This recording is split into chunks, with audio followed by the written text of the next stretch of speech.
Hey, my name is Sage, and while these days I work as a software engineer, I did spend about 3 years as a professional poker player during college. I made about $100,000 doing it. And what I got really good at during that time was analyzing uncertainty and deciding what is the best decision in uncertain situations. And as I was reading through notes about this federal deferred resignation program, what everybody seemed to agree on is it's a gamble, like which decision you choose and what the results are. There's no clear cut answer because you don't know what's going to happen in 4 or 6 months. And it got me thinking that the perfect technique to resolve this uncertainty is a Bayesian probability analysis. This is a tool that's available to statisticians, people dealing with probability, that will help you infer the likelihood, or actually the value of decisions when the likelihood of future events are unknown, when all you're doing is estimating. So I'm going to take you through kind of how you would construct a Bayesian analysis for the options we have available, the percentages of times those options happen, and the value to you in terms of money if that result occurs. So the first thing we're going to do is I'm doing this in LibreOffice. You can do it in Excel. First, we're just going to set up a couple of baseline, like you need to know your monthly salary. And I'm going to assume for my hypothetical federal employee, $6,000 a month gross. I think that's what, $72,000 a year. That's probably right in line with what a lot of you are making. But obviously, these numbers are just hypothetical. And as we go forward, you should build this out in Excel as well for your specific situation. My job here is to show you how to build it, not necessarily give you the answer of should I accept the offer or not. So the next step is to establish all of the probabilities of the events that could happen and the resulting value of those events. So event one, the first thing that could happen is this deferred resignation offer that's been made where you are going to receive 8 months of your salary. First event is it happens exactly as it's written, that everybody who accepts it receives 8 months of salary. So we are going to say event probability result. And exactly as written. And the result would be, obviously, 8 months of salary. Option two is that actually nothing changes in either case. Whether you accept it or not, nothing actually changes. This would be there is no RTO, nobody is fired. If you accepted it, you're not targeted. If you don't accept it, you're not targeted. Nothing happens. And the result would actually be the exact same. The only difference between these two events is if you accepted it, then you would get this result without actually having to go into the office for those 8 months. And in this one, you would actually have to go into the office for 8 months. Option three is, let's say the main concern for you, and I think for a lot of people, is you do not want to return to the office. And maybe there's a good reason that you could, for example, file a medical RA, get a reasonable accommodation that would preclude you under the ADA from returning to office. But medical RAs, you're not guaranteed that you're going to be approved for one. Even if you have a disability, there's this negotiation process between you and the employer where they say, okay, what accommodations would help you overcome your disability? And you would basically be negotiating between them, and they may say that work from home is simply off the table, that you need to pick one of these other accommodations. In which case, this would be the chance that your medical RA is approved exactly as you want it. The result of that, if it is, would be exactly the same as the previous two, 8 months of salary, and you don't have to go into the office. Yay. But now let's talk about kind of the situations where you don't actually get 8 months of work. So option one is you could be fired, right? And we'll actually split this into two. We'll say with cause and fired without cause. Because if you're fired without cause, you actually get unemployment. If you're fired with cause, you don't. Now, to calculate how much this is worth to you, we have to, I'm just going to ballpark a number here. I'm going to say that if you decline the offer for deferred resignation, keep coming into work, um, they've said they're going to downsize agencies. They've said they're going to cut stuff. How much? We don't know. Elon is probably targeting an 80% reduction because that's what he targeted at Twitter. I mean, that's kind of an absurd number for the federal government, but I think it's fair to say that like 40% of employees could probably be let go. In which case, your chance as a random employee of being fired is about 40%. So we're going to say 40% of the time. Actually, we'll come back to the probability. For now, we're just going to talk about the results. If they do start firing, a chunk of employees, how long do we think it would be before they start firing them? And I'm thinking maybe 2 months. Maybe 2 months from like February 28th or whatever is when the orders actually come down. You are being severed.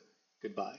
So in this case, at the end of 8 months, you wouldn't actually have 48,000. You would have 2 months of salary. And this is where the risk analysis really kind of comes into play because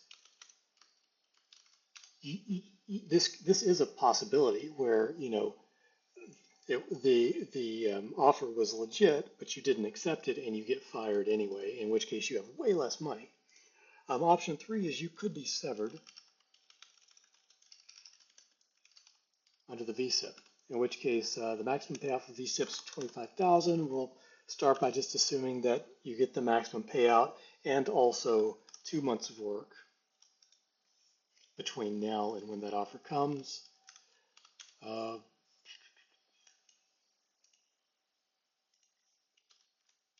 Yeah. Oh, and also, if you're fired without cause, there's another, you actually get your unemployment. I believe, I want to say the maximum unemployment benefits you can get, it depends on the state. It's probably about $15,000. You can do a calculator and go and look up that math and see what your maximum benefit would be. That would assume, obviously, that you didn't get another job in the next 6 weeks, 26 weeks, and so on. But we'll just assume the max because we're trying to make this the best case scenario and or the worst case scenario. We're trying to avoid risk and hopefully analyze based on the idea that we don't trust the government at all, and we are only going to hold them to the minimum amount of money that you're going to get as a result of whatever decision you make. And I guess the last option is resigning, right? Because there's always going to be some probability that the tact that they take is not one that fires or severs employees, but instead makes the environment so toxic that you are pretty much forced to resign. And this will be highly, or maybe you already plan to resign after 4 months.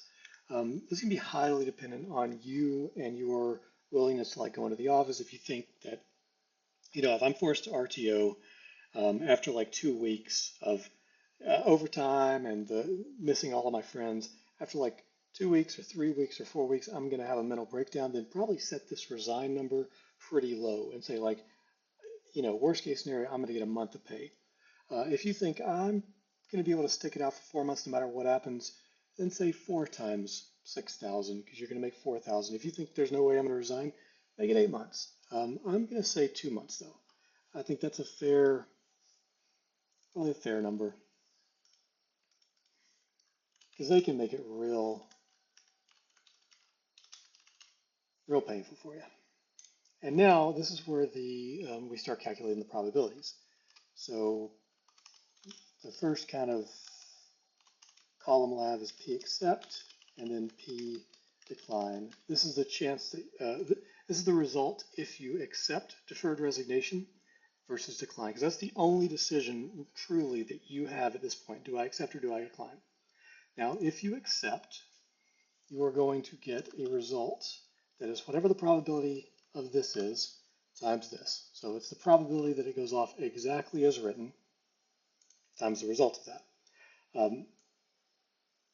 We're also going to assume if you accept, then you are immediately fired on March 14th or February 28th or whenever, that basically there is no money left over for you, your job is gone, because we're trying to target worst case scenario. And realistically, I mean, you could probably get a job in the next 6 months, and then it would not be as bad as the numbers make it seem. But since we're looking at worst case scenario, we're going to assume if it's not exactly as written and you accept it, you are zero. You get nothing from anybody. Not federal government, not from another job, not from unemployment, nothing. Now let's look at the probability of decline. That will actually be the sum of all the other probabilities. So nothing changes plus medical RA plus fired without cause plus fired with cause plus VSIP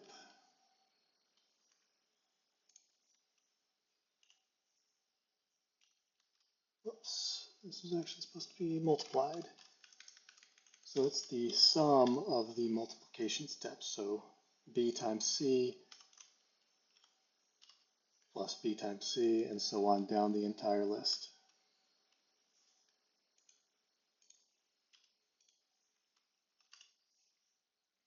Now as we go putting probabilities in, we can start to see basically one of these numbers at the end of our calculation will be higher, and that's the decision you should make. So what's the probability this goes off exactly as written?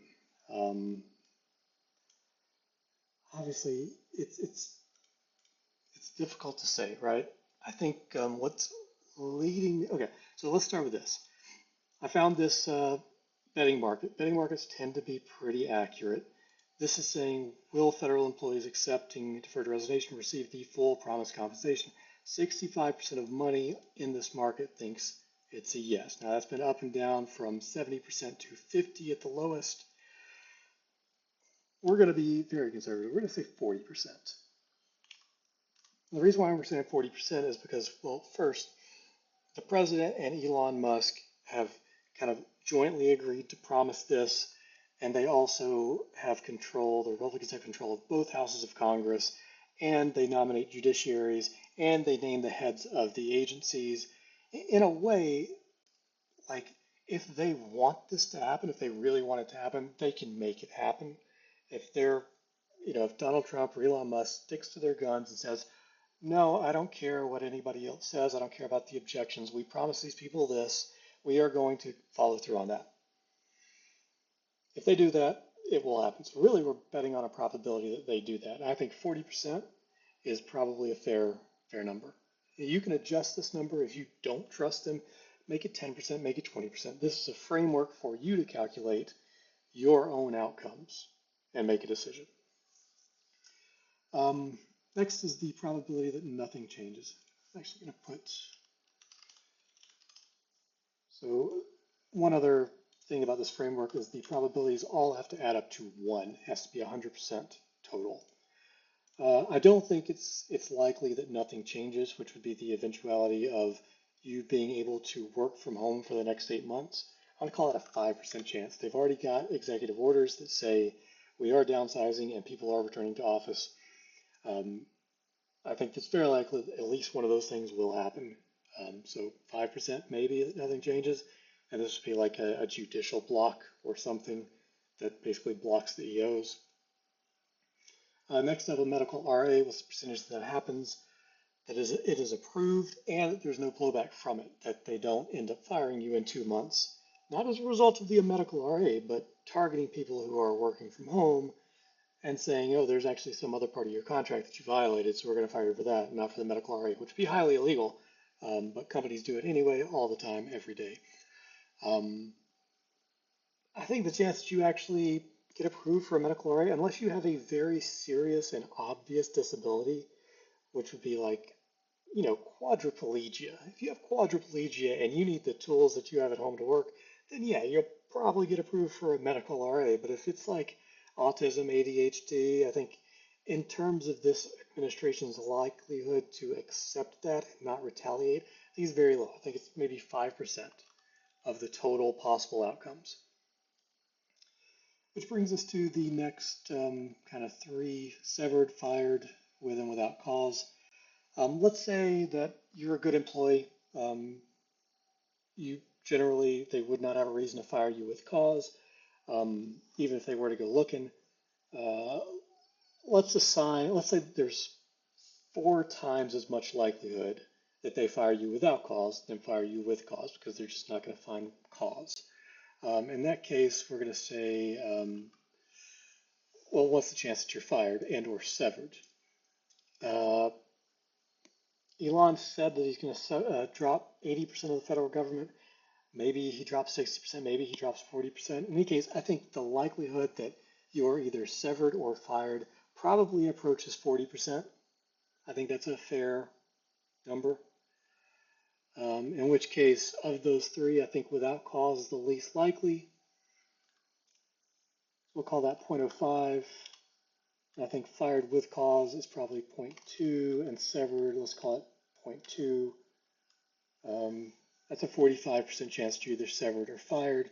And the last one, resign. This would be like they make the environment so intolerable that you are forced to resign after, as we previously decided, 2 months. Okay, so once we put all of these numbers in, what we find is that the amount of money you have if you accept is on average, if you were to replay the next 8 months 1,000 times over, you would end up with on average $19,000. This is because 40% of the time you're going to get this full 48,000, 8 months of salary, but 60% of the time you're going to get zero. And as we've discussed, it's not 100% accurate because if you do get fired, you still may be able to get a second job or whatever. But the probability, the amount of money that you will have if you decline, and this shouldn't be called P decline, it should be called just accept and decline. The reason I keep saying probability is because P usually means probability of. You'd have about 13,800, and this would be because, some percent of the time nothing changes, but some percent of the time you're fired, some percent of the time you're severed. You get a nice payout if you're severed, but it's nowhere close to the amount you get if it actually goes off exactly as written. And you can change these numbers. Like if you think, for example, if you think you might be severed under VSIP, but maybe they're not going to give you the max. Maybe you haven't been there for that long, and they offer kind of a tiered separation payment, and you might be offered 12.5 instead of 25. That actually, that would help if my math is right. That would actually change it to 16,003, and if it was 25, it'd be 18.8. Let's say you think maybe if they're very likely to make the thing much more intolerable than you could tolerate, they were to make the work environment very, very toxic, and you're not going to be able to stick it out very long. You might say, I'm going to retire after 1 month. Or perhaps you think it's likely that you could stick it out 2 months, but you're probably not going to get severed. You're probably going to resign, in which case you would make this 0 and this 0.25 because you need this to always add up to 1, in which case you would very much prefer to accept because that severance with VSIP is a huge chunk of this. Or what if you thought this was going to move a little bit slower than 2 months, in which case you would actually change all these to times 3 and not times 2.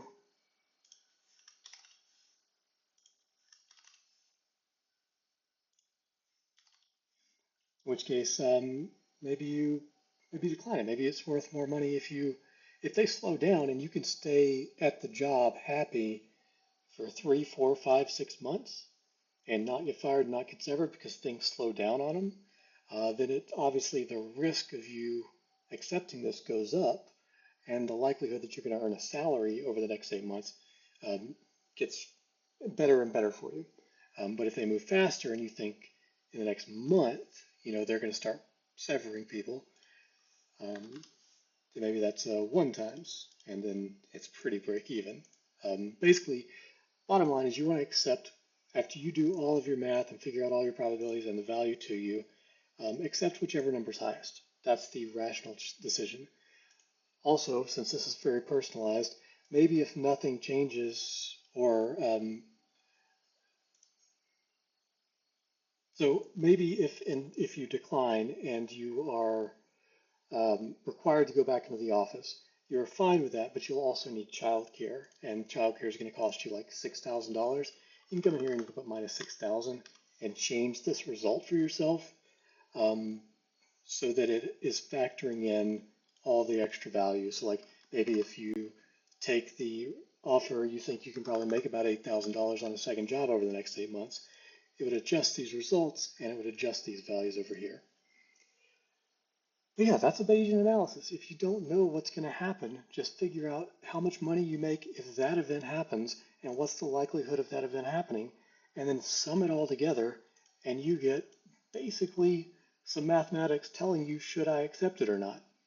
Um, in any case, I think it's fair to say it's a gamble either way. I wish you all the best of luck in deciding what to do, making the right decision for you and your family, and I'm hoping that this can help just illuminate, make it less of a big mess of doubt and uncertainty, and help illuminate, well, there are some concrete numbers in play. Like there is a concrete chance that this happens exactly as it's written. There's a concrete chance that it doesn't.